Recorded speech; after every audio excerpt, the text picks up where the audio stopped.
estimados alumnos, abordaremos el tema referido a los contratos especiales. El objetivo a alcanzar con esta temática es conocer las generalidades de los diversos contratos especiales reguladas por nuestra legislación laboral vigente. Abordaremos los diferentes contratos de servicio doméstico, de servicio a domicilio, trabajadores del mar y vías acuáticas, agrícolas, construcción, minas, prisión, transporte terrestre. El servicio doméstico son los trabajadores del servicio doméstico los considerados los que prestan servicios propios del hogar a una persona o familia en su casa de habitación y en forma habitual o continua, sin que el servicio prestado se derive directamente en lucro o negocio para el empleador. Las labores que se realizan en las empresas, oficinas privadas o públicas de negocio y otros sitios no serán considerados domésticos, aunque sean iguales o similares a las que se realizan en hogares o residencias familiares. En cuanto a la retribución del trabajador del servicio doméstico, comprende, además del pago en dinero, alimentos de calidad corriente, el suministro de habitación cuando el trabajador duerme en la casa donde trabaja. Para el pago de las prestaciones se tomarán en cuenta los alimentos y habitación que se le den al servidor doméstico por un valor estimado o equivalente al 50% del salario que percibe en dinero. El plazo para el pago del salario del trabajador del servicio doméstico podrá ser mensual. En cuanto a las jornadas, los trabajadores domésticos tendrán derecho a 12 horas de descanso absoluto mínimo, 8 de ellas nocturnas y continuas. También tendrán derecho a un día de descanso después de cada 6 días de trabajo ininterrumpido y a que se les permita asistir dentro de las limitaciones del servicio a una escuela nocturna para cursos corrientes o de alfabetización en su caso. Servicio a domicilio. El trabajo a domicilio es el ejecutado por el trabajador en su propio hogar, en taller familiar o en lugar que él escoja libremente, por cuenta de uno o más empleadores, pero sin la dirección y vigilancia directa de este, utilizando materiales o instrumentos propios o suministrados por el empleador o su representante mediante una remuneración. Excepciones a esta categoría de trabajo: no se considera trabajo a domicilio el que se realiza para el expendio directo o de lo manufacturado. En locales que, no obstante servir de domicilio al trabajador, se comunican directa o indirectamente con la empresa del empleador o forman parte de dicha empresa. La simultaneidad de empleadores no priva al trabajador a domicilio de los derechos que le concede el Código del Trabajo. Trabajadores del mar y vías acuáticas. Son trabajadores del mar todas las personas que en virtud de un contrato o relación de trabajo ejercen cualquier función o bordo de un buque de pesca, carga, pasajeros, turismo, explotación o investigación en aguas marinas, se exceptúa el capitán y los oficiales del buque. En cuanto a la remuneración, recibirán a cambio una buena alimentación y el salario que se hubiese convenido en su respectiva atención médica. Los trabajadores contratados por viaje tienen derecho a un aumento proporcional de su salario en caso de prolongación o retardo del viaje, salvo caso de fuerza mayor. Agrícolas. Son trabajadores del campo los que desarrollan sus labores en las faenas agrícolas, agropecuarias o forestales a la orden de un empleador. El Ministerio del Trabajo, en cada ciclo productivo y previa consulta con organismos estatales competentes y las organizaciones de empleadores y trabajadores interesadas, emitirán en el momento oportuno normativas que regulen las actividades laborales relacionadas con el cultivo de café, algodón, caña de azúcar, tabaco y otros rubros agrícolas.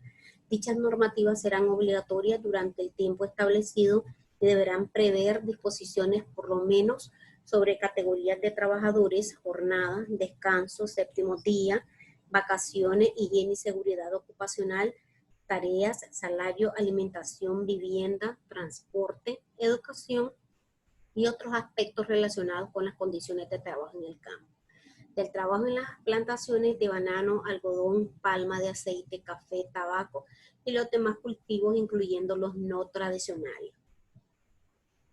Construcción. Son trabajadores calificados que hacen gran parte del trabajo físicamente exigente en todo tipo de proyectos de construcción, desde la excavación hasta la construcción y la demolición.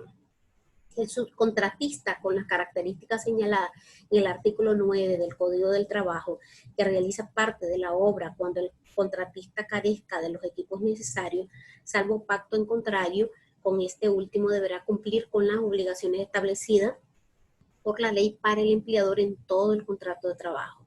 Los trabajadores que laboren bajo contratos de un subcontratista de mano de obra gozarán de las condiciones, beneficios y garantía que establezca el contrato individual o colectivo. Para todos los efectos de su empleador será el subcontratista. El contratista que usare los servicios de un subcontratista de mano de obra le exigirá que esté inscrito en el registro correspondiente del Seguro Social y será garante ante los trabajadores de las obligaciones establecidas en los artículos anteriores, debiendo cumplirlas si el subcontratista no lo hiciere. Minas. Por trabajo en las explotaciones mineras se entiende todo el que se realiza en minas, pozos y canteras para la extracción, elaboración y beneficios de minerales en estado natural.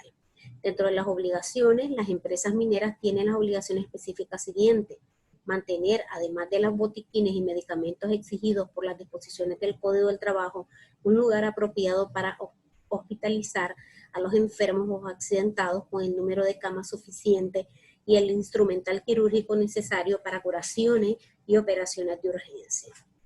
Suministrar gratuitamente a sus trabajadores asistencia médica, farmacéutica, quirúrgica y hospitalaria en caso de enfermedad. Mantener un equipo radiológico completo y los implementos de laboratorios necesarios para efectuar exámenes a los trabajadores al servicio de la empresa, dotados de personal requerido, médicos, laboratoristas y enfermeros. Contratar mediante minucioso examen clínico, otológico, oftalmológico y radiológico el estado de salud de cada trabajador antes de administrar cualquier otro servicio de salud emergente. Incorporar en el expediente laboral de cada trabajador la historia clínica, otológica y oftalmológica desde que solicitó el empleo y hacer constar los resultados de los exámenes clínicos y radiológicos de ingresos y periódicos. Repetir los exámenes clínicos y radiológicos cada 6 meses para los trabajadores ocupados en túneles, trituradoras y en general todos los expuestos a aspirar silencio libre, así como valoración audiométricos y oftalmológicos a los trabajadores expuestos a sufrir lesiones auditivas y oculares. Someter a cada trabajador dentro de los 10 días anteriores a la terminación de su contrato a un examen igual al que se practicó para su admisión. Suministrar a cada trabajador como parte adicional de su salario los 3 tiempos diarios de comidas adecuados en cantidades y calidad nutritiva a las necesidades requeridas para la naturaleza de su trabajo. Alojamiento higiénico y seguro para que el trabajador y su familia, incluyendo servicio de agua potable, luz eléctrica. Facilidades para adquirir en ventas o comisariatos de la empresa los medicamentos y artículos de primera necesidad a precio de costo. Mantener una escuela primaria dotada de mobiliario requerido y de material didáctico adecuado a cargo del profesorado del Ministerio de Educación que juzgue necesario en atención al número de alumnos. Contribuir económicamente en la proporción que el Instituto Nicaragüense de Seguridad Social establezca el funcionamiento de los servicios de rehabilitación que han de prestar en lugares que el organismo mencionado determine con el fin de procurar la readaptación de los discapacitados para el trabajo. Cumplir todas las normas de higiene y seguridad, especialmente mantener los túneles o lugares subterráneos de labores en buenas condiciones de temperatura y ventilación, evitando concentraciones de polvo que excedan los límites aconsejados por la ciencia. Obedecer los mandatos y recomendaciones que, dentro de la órbita de sus facultades, les hicieren el Ministerio de Salud y el Ministerio del Trabajo y el Seguro Social o los comisionados de esto. Y cumplir las disposiciones dictadas por el Ministerio de Salud para todas las campañas gubernamentales de salud. Contratos de prisión. Los reos que voluntariamente acepten trabajar deben ganar un salario que en ningún caso será inferior al mínimo legal para la actividad desempeñada. No se consideran actividades sujetas a remuneración las relativas a la conservación, mantenimiento, aseo y ornato del centro penal, si las del servicio y asistencia dentro del penal por ser actividades propias de la situación del reo. En cuanto a la jornada laboral, la jornada de trabajo de los reos será siempre menor hasta en un cuarto de tiempo de las jornadas contempladas en el Código del Trabajo, con salarios proporcionales al tiempo laborado.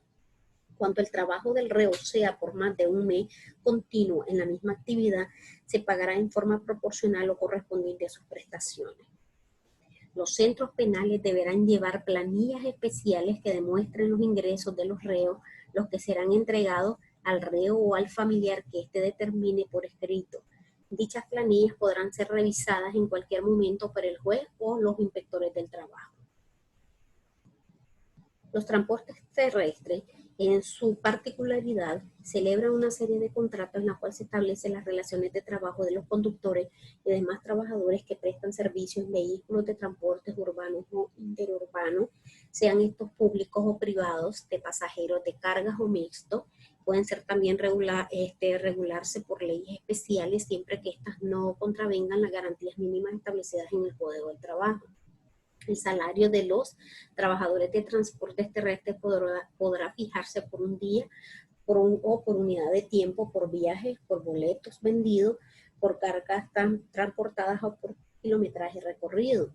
Cuando el salario se fije por viaje, los trabajadores tienen derecho a un aumento proporcional al tiempo de prolongación o retraso del término normal del viaje por causa o circunstancias que no sean imputables debidamente comprobadas.